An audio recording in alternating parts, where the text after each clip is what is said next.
Before the Fire, a story from 6 million years ago. A tale from the age before humans, when the land was still deciding what we would become. In the golden light of a long-forgotten dawn, before the world knew humans, there was only survival. Africa was a wild and breathing continent, rich with rivers that had no names and winds that carried no language. Tall grasses moved like whispers across the savanna, and in the shadows beneath ancient acacia trees, something stirred, something not quite ape, not yet human. Her name, if she had one, is lost. But scientists call her Sahelanthropus cadensis. She walked the edge between forest and grassland. Sometimes upright, sometimes knuckle-walking. Her skull small, her brain just beginning to dream. Yet in her eyes, wide, alert and watchful, the story of us was already starting. She was not alone. Others like her lived in scattered groups. They knew the warmth of sun on stone, the taste of wild figs, the sting of ant bites, and the strange sound crocodiles made just before the river took someone. Their tools were not tools yet. Just sharp stones that felt good in the hand. They did not speak, but they pointed. They touched. They learned. They watched the termites rise in columns, and they poked into the mounds with sticks. This was knowledge, primitive, precious, passed on in silence. They did not build homes, but they made shelter from branches, leaves, and shadows. They did not hunt large prey, but scavenged what the vultures missed. Their predators were many, lions, hyenas, snakes, leopards, and time itself. And yet they endured. 6 million years ago, the earth was not a place for the weak. But something different had begun in these creatures, something small and fragile, like fire in wet wood. A spark. The slow rise of awareness. They looked up more than others. They remembered the safe trees. They began to choose. And through every drought, every storm, every loss, they stayed. Generation after generation, their legs grew stronger for walking. Their hands more skilled for holding. Their instincts deeper for remembering.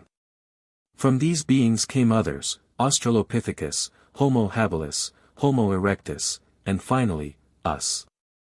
But before we were us, we were them. Not kings of the world. Not creators of fire. Just shadows in the grass, breathing with the earth, surviving beside the beasts. They had no names, but their lives were the beginning of every story told beside a fire. Even this one. Before the Fire Part 2, the ones who stayed upright. A few million years later, the world shifts, and so do we. Time moved like wind over stone, slow but certain. Forest retreated. Grasslands grew wide. The air was hotter now, drier. Rivers carved new paths. The old ones dried and cracked. And those who stayed had to change. From the bones of Sahelanthropus came others. Smaller jaws. Straighter spines. Hands that could hold not just branches but ideas. They walked more upright now. Not all the time. But more than before. Their name would be given much, much later, Australopithecus afarensis. They were short, barely a meter tall. Their arms still long. Their eyes still wild. But they were watching. They watched the vultures spiral in the sky, a signal that meat might lie beneath. They followed. They waited. They scavenged. They picked marrow from old bones, licked what they could, and remembered where the lions fed. They watched the termites, still. Poked them out. Sucked them up. Easy protein. Still good. They carried babies. Carried sticks. Carried memories. They did not speak. But they made noise, soft hoots, throat clicks, breath sounds that meant, come, or stay, or danger. These were not words. But they were not silence either. They learned to break stones. Not by design, at first. Just the accident of a fall, a rock cracking on another, revealing a sharp edge. But they remembered the sharpness. They began to copy the break. Not tools, yet. Just something close. They would become the ones who almost invented fire. Not yet. Not in this time. But the spark was closer. At night, they huddled in trees, gripping each other. In the dark, they dreamed. Of what? We'll never know. But something stirred. A shape. A shadow. The first fear of death. Or the first image of a mother's face. The beginnings of meaning. And the world kept turning. The saber-toothed cats roared in the valleys. Massive crocodiles ruled the rivers. Elephants with 4 tusks wandered the lockshores. The rains came and left without warning. But still, they stayed. Small. Upright. Watching. Learning. One step closer to us. To be continued. Next, fire in the bones, when the mind awoke, as we moved toward Homo habilis and the first signs of planning, toolmaking, and ancestral intention. Before the fire, Part 3 Fire in the Bones. The rise of Homo habilis, the first of our kind to shape the world with thought. They were still small. Still living close to the earth, still wary of claws and silence. But something had changed. Subtle, invisible to the predators and the trees, but real. Their hands were different. More precise. Stronger in some ways, gentler in others. The thumbs could press against the fingers with purpose. And now, they weren't just using stones, they were shaping them. These were the ones we call Homo habilis, handy man. Not because they built houses. Not because they made fire. But because they could imagine something within a rock, a blade, a tool, a shape. Their tools were simple. Black circle a flake chipped from a larger stone. Black circle a sharp edge made for cutting meat. Black circle a rounded hammerstone to break bone or crush roots. But this was invention. Not instinct. Not imitation. Intention. They hunted sometimes, but more often they scavenged. They followed the vultures still, watched hyenas leave scraps, and used their tools to tear open what other jaws had left behind. They discovered marrow. Soft, rich, hidden in the center of bones. The food of the future. Their brains grew. Not quickly. Not drastically. But enough. Enough to remember where to find the sharp stones. Enough to teach a child how to strike one rock against another. Enough to hesitate before danger, to think, not just react. And perhaps, somewhere in this time, 1,000,000 sparks before fire, they saw lightning strike a dry tree. They watched it burn. They did not yet know how to control it. But they remembered. They were watching it now, not just fearing it. A seed was planted. And in the bones of Homo habilis, something else had taken root. Brain planning. Footprints movement with purpose. Creation. Books memory. They still slept in trees. They still fled from lions.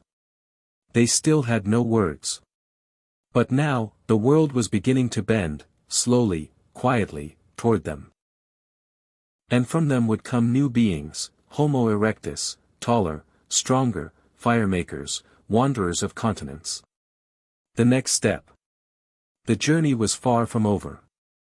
But now, we were walking with minds open. To be continued. Next, the firemakers, how Homo erectus lit the dark. Would you like that next chapter? Or I can format this as a script for narration, or break it into parts for short-form storytelling video episodes. Before the fire, Part 3 Extended Fire in the Bones, The Rise of Homo habilis. Millions of years ago, when the world was wild and untamed, a new kind of creature emerged from the shadows of the ancient African forests and savannas. They were small, no taller than a modern child, but their minds were beginning to stretch in ways that would shape the future of life on Earth. These were the Homo habilis, the handy man. They were the first to hold stones not just as found objects, but as tools, shaped by their own hands to cut, scrape, and break. It was not magic, but the slow work of trial, error, and observation. Imagine a morning in the savanna. The air is cool, heavy with the scent of earth and dry grass. A group of Homo habilis awakens beneath the dense canopy of thorny acacia and baobab trees. The sky above is streaked with soft pinks and blues, the sun still low. A young female carefully picks up a stone. It is rough, jagged, but she begins to chip at its edges with another rock. A sharp flake breaks away, revealing a keen edge perfect for slicing. This flake will help her mother cut into the tough skin of a scavenged antelope carcass, a meal left behind by lions and hyenas. The discovery of marrow, soft, nutrient-rich, hidden deep inside bones, changes everything. No longer relying solely on fruit and insects, these early humans are beginning to access new food sources, richer and more sustaining. But survival is not easy. Predators stalk the same plains, saber-toothed cats lurk in tall grass, giant crocodiles lie in wait beneath riverbanks, packs of hyenas roam, ready to contest every scrap of food. Homo habilis live on the edge of danger. They sleep in trees, clutching branches tightly as nighttime predators roam below. They watch the stars and listen for the rustling of leaves, learning to read the world's subtle signals. Their social bonds grow stronger. Though they have no language as we know it, their soft calls and gestures form the first threads of communication. A grunt here, a pointing finger there, these are the roots of cooperation and community. They share food. They protect one another. The young learn by watching and copying the elders. This passing of knowledge is the first step in culture. Their minds continue to evolve. They recognize patterns. They remember places, the termite mounds that promise a quick meal, the safe caves where storms can be weathered, the paths to water during dry seasons. They begin to think ahead. One day, perhaps, a lightning strike sets a tree ablaze. The fire burns fiercely, lighting the dark. Homo habilis watches, fearful, fascinated. They cannot yet make fire themselves, but the image of fire is etched into their minds. This awareness sets the stage for the next chapter. For soon, taller and stronger descendants will rise. Homo erectus will walk farther, hunt smarter, and dare to bring light into the night. But for now, the handy man holds their stone tool tightly and before the fire, part for the firemakers, rise of Homo erectus. The sun blazed high over the African savanna, painting the grasses gold and the sky a deep endless blue. It was a hotter, drier world now, forests had given way to open plains, rivers ran slower, and the animals that lived here had grown larger and fiercer. This was a world that demanded new skills, new strength, and new ideas. From the small, clever Homo habilis emerged their descendants, taller, stronger, and more daring, Homo erectus, the upright man. Standing well over 1.5 meters tall, with longer legs built for endurance, they were made to walk long distances across the vast African wilderness. They were explorers. Not content to stay in one place, they followed herds across the grasslands, learning to track animals, to know the land, to survive where others could not. Their hands were skilled, crafting sharper tools from flint, shaping axes and scrapers with purpose and care. And then, the fire. Somewhere in this ancient time, they tamed the flame. The exact moment is lost in mystery, a spark from a lightning strike, a fire caught from burning trees, or perhaps a stone struck just right to ignite a flint. Whatever the cause, Homo erectus learned to carry and tend fire, holding it like a precious gift. Fire changed everything. It brought warmth during cold nights, light in the dark, and protection from prowling predators. It transformed food, cooking meat to make it easier to chew and digest, unlocking nutrients that helped brains grow even larger. Around these fires, something new blossomed. The flickering flames became a gathering place, for sharing food, stories, and safety. Early humans sat close, their shadows dancing on cave walls, the first flickers of community glowing in their eyes. They also began to build. Not houses, but simple shelters, rock overhangs, windbreaks made from branches, places to rest that were safer and warmer than trees. They learned to cooperate in hunting, chasing large game together, using tools and fire to drive animals into traps or exhaustion. Their social bonds deepened. Groups grew larger, more complex. They shared knowledge, how to make tools, how to find water, where to avoid danger. Their brains continued to expand. With this growth came new thoughts, perhaps the beginnings of language, more sophisticated planning, and even a sense of the future. They were no longer just reacting to the world. They were beginning to shape it. But life was still fragile. Droughts, predators, injuries, and accidents took many. The world was harsh, and survival never guaranteed. Yet, Homo erectus endured, traveled, and adapted, crossing into new lands beyond Africa, reaching into Asia and Europe. They were the first to be truly human in many ways. Not just walking upright, but thinking forward, controlling fire, and creating tools with clear purpose. The ancestors who carried the flame of life through the dark night, Lee. Before the Fire, Part 5. The Dawn of Homo sapiens, the Birth of Story and Spirit. After hundreds of thousands of years, the world changed again. From the long line of ancestors who had walked upright, tamed fire, and crafted tools, a new species appeared, Homo sapiens, the wise man. They were taller and slimmer, with lighter bones and larger brains shaped differently from those who came before. But what truly set them apart was something invisible, a spark of creativity and curiosity that would soon echo through time. The world they entered was vast and diverse. Forests, savannas, deserts, and mountains stretched before them. They adapted quickly, learning to use every resource, from the prickly cactus to the swift antelope, from river fish to tree fruits. Language blossomed. No longer just simple sounds or gestures, their voices carried complex meaning. They spoke of places seen and unseen, dangers and dreams. Around the fire, stories were born. Tales of hunts, of the spirits in the sky, of ancestors who walked before. This was the beginning of culture.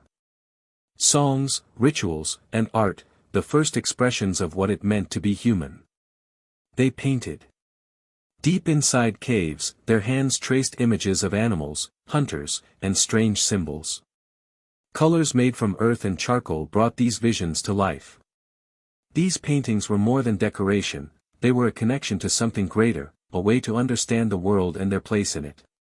They crafted new tools. Not just sharp stones, but needles to sew animal skins into clothing, spears balanced for throwing, and hooks for fishing.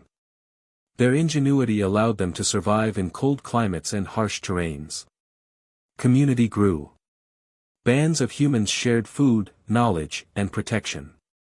Elders taught the young, and the young dreamed of new possibilities.